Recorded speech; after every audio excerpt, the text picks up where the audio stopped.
So I think probably some introductions about our department may be helpful, right? Yeah. Yeah. So Thank just you. to kind of give you an overview of what we do and how we do it. And Shauna, you can chime in anytime you want to, right? Okay. Let's start. I'm Dale Morrison. Here's my cards if you want to take one. Thank you. I guess I'm kind of second in command here in the department. So we're a small department. How many of us are there now? 4? 5? It's 5 of us. We've been around since maybe about 4 to 5 years now as a department. And our department is responsible for supplier diversity. Okay, so what that means is the University of Illinois, the system, which includes Champaign, Chicago, Springfield, Rockford, everybody buys things. We buy products, we buy these computers, we buy office furniture, we buy the TVs, we buy lab equipment. Everything you can think of at the university is purchased by somebody or some firm. And we also bring in professional services, accountants, lawyers, CPAs, IT, you name it. The university hires those people to come in to assist with the running of certain departments in universities. In order to procure or purchase those type of services, there are certain policies and procedures in place to guide departments in making those purchases, right? So we don't want just anybody just buying anything that they want to, spending whatever money they want to. And so I can't just go out and just pick up the phone and call Dell Computer and buy a Dell, or I can't just go and buy an Apple phone. There's a process in certain, and most places have a procurement department. They follow certain rules and procedures to do that. So because we are a state school, we have to follow the law, state law, because we're using public money. So if this was the University of Chicago or Northwestern, they can do things a little more freely because they're a private school, they use private money. So they can kind of make their own rules up about how they spend. Because we are a state entity, there's state money involved, then the state legislature and get to write what they call Illinois Procurement Code, and certain codes and certain laws that tell us exactly how we need to buy things. It's very restrictive, so we can't go and buy things the way we want to go buy them. We have to follow the law. Like the BEP Act and the VBP? Yes. Right, so I'm getting to that. So that's the overarching thing. So, follow me, Shauna? Yeah. Cool. Sounds good. So far, so good. So everybody's with me. So this Illinois Procurement Code is followed by state, like Secretary of State's office when you buy your driver's license, and all the different state departments that fall under the governor. But also under those laws are the universities, state universities. So the University of Illinois, let's say Governor State, Chicago State, Illinois State University, Northeastern, Northern University, all of these state schools, we all have to follow the procurement code, correct? And basically what the procurement code tells us is that, no, you can't just go out and buy things the way you want to. You have to put them out for bid, and you have to allow the public to bid on certain projects, especially if they're over a certain dollar amount. So the law has said if it's over $100,000, that schools have to go to their purchasing departments and they have to bid that out to the public. And we have to put it on the website, and everybody, all the businesses in Chicago or the state or across the country can bid on it. It's free access. So we want it to be competitively bid, that's what we call it. So everything has to be competitively bid over $100,000. So obviously computers, we spend well over $100,000 a year on computers. We spend millions and millions of dollars on computers and computers equipment. So in the case of computer equipment, we went out for bid and allowed different computer companies and different suppliers to provide the university with Dell computers. And we entered into a contract with with whoever company that won Dell computers. So every time the university wants to buy a computer, they have to go to that particular contract and buy those computers. That being said, typically, if it's just a regular bid and I want this computer, the lowest bid is going to win. So if I said I want a Dell Latitude computer, and we give them the whole list of them, whichever company comes back with the lowest bid, that's what we're going to go with, right? Makes sense? Yeah. Just like in your own life. If you're going to buy an iPhone, you're going to go online and you're going to go to Amazon or go to Apple Store or Best Buy, and you're going to shop around. Yeah.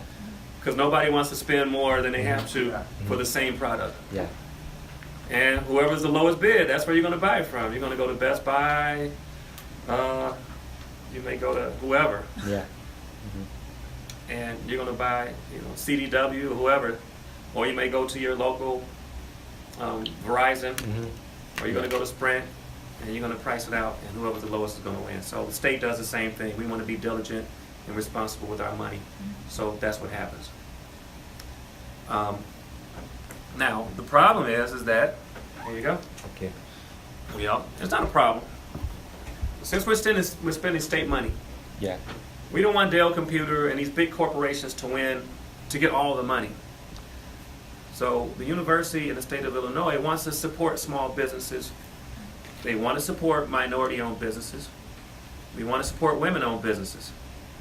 So what we found is that if you left just the marketplace open, it tends to be discriminatory against small businesses, against black-owned businesses, against Asian-owned businesses, against Mexican, Hispanic-owned businesses, against women-owned businesses. So we, across the state, have set up programs and departments to assist the university in helping small businesses and helping minority-owned businesses obtain contracts at the university. Otherwise, it'd always be the same big guys, the same vendors, faces over and over again.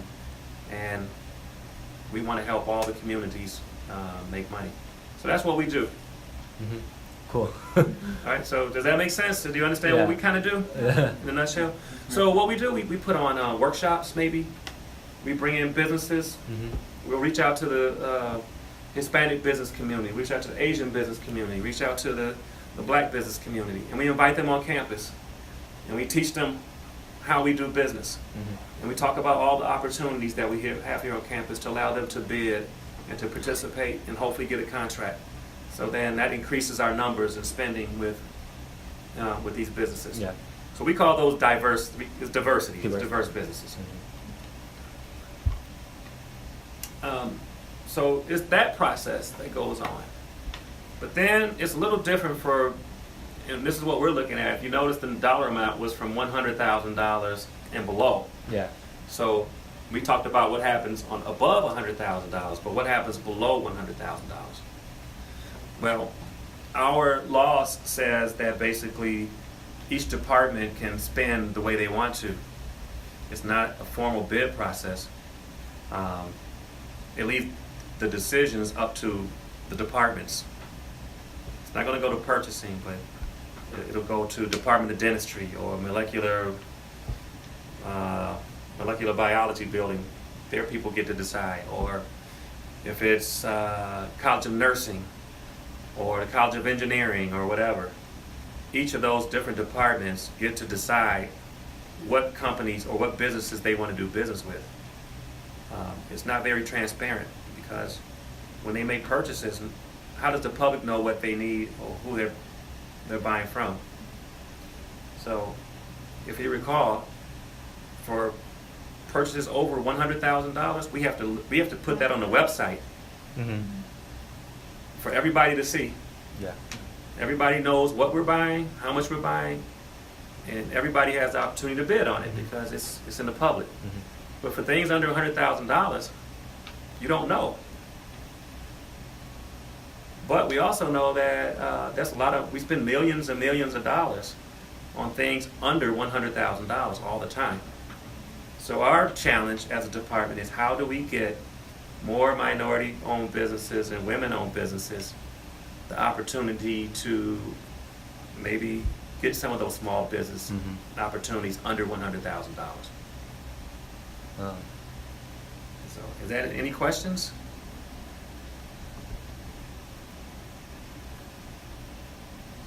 Everybody's taking notes, Shauna. Including me, I'm over here too, scribbling away. Okay, good. Shauna's new to our department, so she just started with us. Cool. She's in Champaign, but she's kind of learning some of our challenges as a department. So the thing is, we can't use a one-fit-all type of approach to dealing with the university. So Champaign is different from Chicago. Chicago is different from Springfield. For example, most of our businesses aren't located in Chicago. So most of our minority-owned businesses and women-owned businesses are in the big city. So maybe it's very easy at UIC to reach those businesses. But what about in Champaign? It's 2 hours away. Or in Springfield, that's 2.5, 3 hours away. It's a little more challenging to get diverse firms to do business there as opposed to here. Yeah. Because it's just closer to home, right? So location is the issue. On the other hand, we also know some purchases you don't have to be, especially in today's marketplace, right? When you go to Amazon, you don't care where the product comes from. It could come from China. It could come from Los Angeles. It could come from New York. You don't have to be in Chicago to buy a cell phone or to buy anything. You don't know where it's coming from. You just know when you buy it, it shows up a few days later in a box. So maybe 50 years ago, that's how business was done, because you had to be in the proximity. You had to be in the area. But today, I could be in Chicago. I could be in Florida. I could be in Mexico. Doesn't matter anymore. So, doesn't matter. Do you have to be in Champaign to do business in Champaign? Right. Something to think about. I think in certain instances, you probably do need to be there. Let's take construction, for example, right? If you're building a building in Champaign, you have to physically be there to build the building. Yeah. Right? If I want to remodel this room and put new carpeting, that's part of purchasing too. We do construction projects. To buy carpeting or paint this wall or to install lights or put in IT, run cable, got to physically be there to do it. You can't do that from China. You can't do that from Mexico. You got to be there to do it. Yeah. But if I'm just buying a service, maybe IT project, I can work from my computer at home in my pajamas in Los Angeles and work on your project. So maybe for IT, I can sit at home and do it, but maybe for construction, I need to be there. Just kind of putting some things in perspective. So as it relates to this project, the question is, what can we do to give more opportunities to minority and women-owned businesses on those small projects under $100,000 that are not on a website for everyone to see? That's left up to the discretion of each department. How do we have impact there? What kind of things can we do? Or maybe you can look at some of the things that we are doing and make it better. How effective are the things that we're doing now to make it better, right?